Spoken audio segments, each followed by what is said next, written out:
So let's build a pergola. This one is going to be attached to the back of my house, so it's going to be a lean-to pergola, and this is how you build one. Because of the width of the pergola, it's going to end up going past the drain pipe, so I'm just checking here that it can fit behind, and the wood I've got will just slot behind. Just measuring the back piece that goes on the wall, and this is going to be 3.3 meters long. And I'm crossing off the bit I need to cut off. I was 24 weeks pregnant when I built my pergola, so anyone can do it. Here I am marking the height, so 2.5 meters is the legal height I can get it to attached to my house without planning permission, and that is the height to the top of the wood, so I can't go any higher than 2.5. If you are 2 meters away from the house, you can go up to 3 meters, and if you've got a pitched roof, you can go to 4 meters. It's worth noting that you will need planning permission if you plan on doing it down the side of your house, from your house to your fence or boundary line. To work out where my posts are going to go, I'm laying the sides of the pergola and making sure that they're square to the house. Then I'm measuring the length, so these are going to be 2.4 meters long to the very edge of the pergola, and I'm marking just before the front of the pergola so that I can cut it down. And then I'm using an offcut of a post from a previous project, I think that was my decking, to just mark out where the posts are going to be so I can mark the screw holes. I'm then using it to also mark the floor where the post will be, because I will need to cut holes in the patio. My patio is just loosely laid on sand, so it's not stable enough to fix the posts to, so I'm having to dig the holes and cement them in. If you've got proper concreted patio, you can go ahead and buy the feet that you bolt into the floor, or if you've got decking, you can do the same. Here I'm marking the screw holes, so I'm going 50 millimeters from each edge. You want to make sure the screws won't touch, so for the corner pieces, for example, look at the diagram, you want to make sure that the up and down are alternating on each side. Depending on what type of saw you've got, you can just cut down the pieces of wood with a circular saw or a jigsaw or a mitre saw. Here I'm getting my husband to lift the patio pieces. The side one was really easy to do. Once they're lifted, we're just digging out the hole. So you want to make a 40 centimeters deep hole. It should be 3 times the post wide, so 30 centimeters wide on each side, so you've got 10 centimeters of concrete on every side of the post. Now my pergola is going to have a slanted roof because I'm going to put a actual plastic roof on it eventually. So you want to make sure that there is enough of a decline for water runoff. So I'm doing a 5% slope away from the house. So at the house it's 2.5 meters up, and at post level, so at the very front of the pergola, it's going to be 2.375 meters.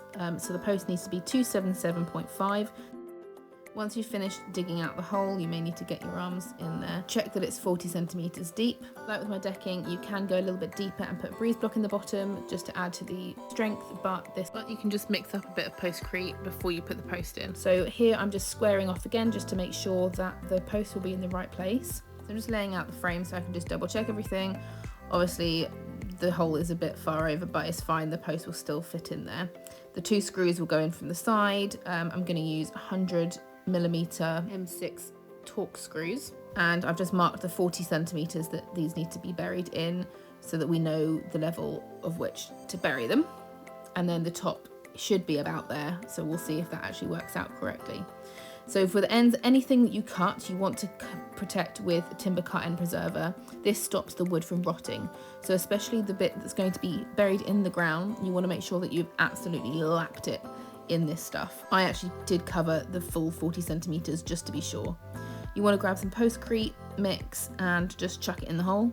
Before you put the post in as well, pour a little bit and mix it with water just so you've got that concrete base. You want to put a bit of concrete in and a bit of water, bit of concrete, bit of water, and make sure it's really well mixed.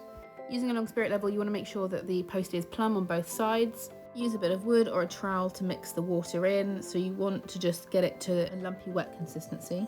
Use some wood to support the post and make sure that it stays level the whole time. As you finish up mixing the concrete, you want to make sure that it slopes away from the post, so slightly drag it up the post so that water can run off it. It dries in 10 minutes, so you'll be done really quickly.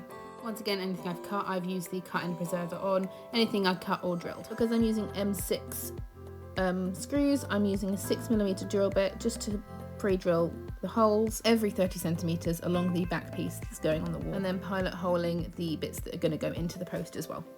Now you don't have to pocket hole, you can screw in from the edge, but I love a pocket hole me. So using my pocket hole jig to create 3 pocket holes.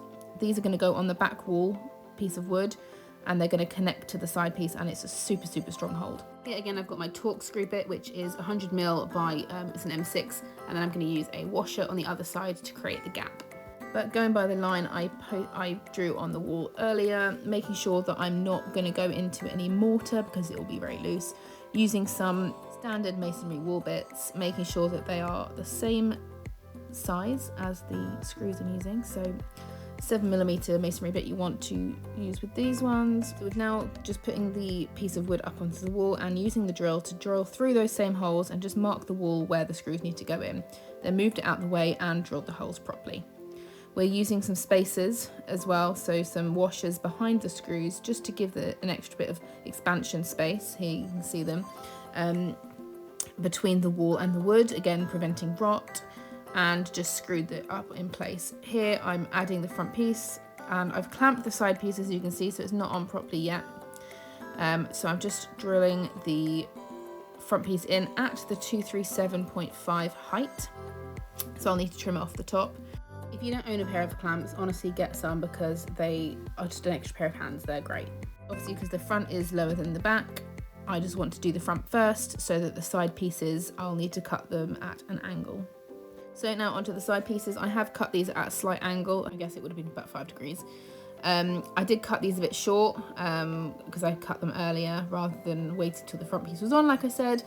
So yeah, just put them up, put the pocket holes in, super easy. I forgot to mention also, with the posts, they need to be 3 meters apart. Because my width is 3.3, I didn't see the point in putting an extra one in, but if you want extra stability, make sure they are maximum 3 meters apart. The piece against the wall and the front piece, you want to make sure that they are perfectly level when you put them up. And you'll see this if the bubble is in the middle of your spirit level. So you just saw us measuring out the middle piece, just making sure that it's correct. Cut at a 5-degree angle for the slope, done the pocket holes and put the preserver on the holes as well. So here we're putting the centerpiece in using clamps as a second pair of hands, making sure that it's all square as well on each side and drilling in the pocket holes. I also then filled all the pocket holes so it's all flush and neat. Because I cut this short, I'm using wood filler to fill that in, and once it's dry I just went in with a handsaw to just lock the tops off these pieces, using the top and the side as a guide to keep it flat. Then obviously going back in with the cut-in preserver as well, just to prevent water from seeping in from the top. And just gave everything a good sand, especially the posts as they're quite rough. These are the slats we're using. I've got 21 of them and they're 2x1s. Cut them all down to the 2.4 meter length. As I had loads to cut at the same length, I clamped a piece of wood and just were able to make the same cut over and over again without having to measure up. So these slats didn't bow in the middle as well. We measured some side pieces and just went in with a pocket hole on each side and lined it up flush with the 2x6s. So once those were in and the slats were all cut, I pre-drilled all the ends and the middle so that putting the screw in wouldn't split the wood later on. I then went in with the cut-end preserver and did all the ends and screw holes too. I'm obviously planning to paint the whole thing in the Cuprinol Ducksback Silver Cops, same as my shed. Absolutely love it. Water beads on it, it's great. So I'm just painting all of these, painting halfway because again, 24 weeks pregnant, wasn't going to stand up for too long, so I could sit down and do this. I did 2 to 3 coats on this and then just attaching them up. I used M6 50mm on the end and front, and then 30mm on the middle piece structure bit to secure it, and then just painted the frame. I found it much easier to paint afterwards, obviously, because I filled and sanded and did all that sort of stuff.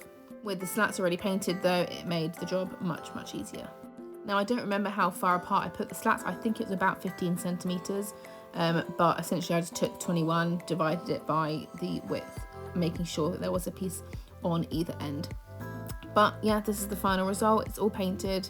It looked great. The only thing left to do was sort out the patio. So I grabbed my angle grinder and swapped out the blade for a diamond tipped bit and just got to work at cutting these pieces out. It creates a lot of dust and it is very noisy. This is only a small angle grinder, so I had to cut from all 4 sides. With the big slab, I had to do it in sections and cut in from the back and just chisel it out so that it was neat. I'm going to cement in around it eventually too. And once it has its roof on, this is going to look absolutely gorgeous. I sit out here all the time and I eat my lunch, and it's just a really nice way to section off a piece of garden. Let me know what you think in the comments. Don't forget to follow, like and subscribe me on various channels, and let me know if you're going to make one.